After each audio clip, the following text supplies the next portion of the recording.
Telangana നാഗർകുർണൂലിലെ tunnel അപകടത്തിൽ രക്ഷാദൗത്യം കൂടുതൽ സങ്കീർണമാകുന്നു. ടണലിന്റെ കൂടുതൽ ഭാഗം ഇളകി വീഴാൻ സാധ്യതയുള്ളതിനാൽ ജിയോളജിക്കൽ സർവേ ഓഫ് ഇന്ത്യയിൽ നിന്ന് നിർദ്ദേശം തേടിയാണ് രക്ഷാപ്രവർത്തനം പുരോഗമിക്കുന്നത്. ടണലിൽ അകപ്പെട്ട ഒരാളുടെ മൊബൈൽ ഫോൺ റിംഗ് ചെയ്ത ശബ്ദം കേട്ടതായി രക്ഷാപ്രവർത്തകർ അറിയിച്ചു. മൂന്നാം ദിവസത്തെ തെരച്ചിൽ പുരോഗമിക്കുമ്പോഴും ആശാവഹമായ പുരോഗതിയില്ല. രക്ഷാദൗത്യ സംഘം ഇപ്പോഴും 8 പേർ കുടുങ്ങിക്കിടക്കുന്നതിന് 40 മീറ്റർ ഇപ്പുറമാണ്.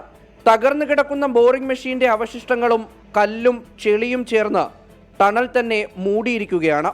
ഇത് നീക്കം ചെയ്യുമ്പോൾ കൂടുതൽ ഭാഗം ഇളകി വീഴാൻ ഇടയുണ്ട്. നിലവിൽ ആർക്കിയോളജിക്കൽ സർവേ ഓഫ് ഇന്ത്യയുടെ അധികൃതർ സ്ഥലത്തുണ്ട്. നാവികസേനയുടെ മറൈൻ കമാൻഡോസും രക്ഷാപ്രവർത്തനത്തിനെത്തി. അത്യാധുനിക യന്ത്രങ്ങൾ എത്തിച്ചെങ്കിലും ഇതൊന്നും ടണലിനുള്ളിൽ ഉപയോഗിക്കാനാകുന്നില്ല. അതിനിടെ ടണലിലകപ്പെട്ട ഒരാളുടെ മൊബൈൽ ഫോൺ ബെല്ലടിക്കുന്ന ശബ്ദം കേട്ടതായി രക്ഷാപ്രവർത്തകർ പറഞ്ഞു. ടണലിൽ കുടുങ്ങിയവരെ ജീവനോടെ പുറത്തെത്തിക്കാനുള്ള സാധ്യത വളരെ കുറവാണെന്ന് മന്ത്രി ജുപ്പള്ളി കൃഷ്ണറാവും സമ്മതിക്കുന്നു. തെലങ്കാന ഉപമുഖ്യമന്ത്രി ഇന്ന് നാഗർകുർണൂലിലെത്തും. 24 ചെന്നൈ.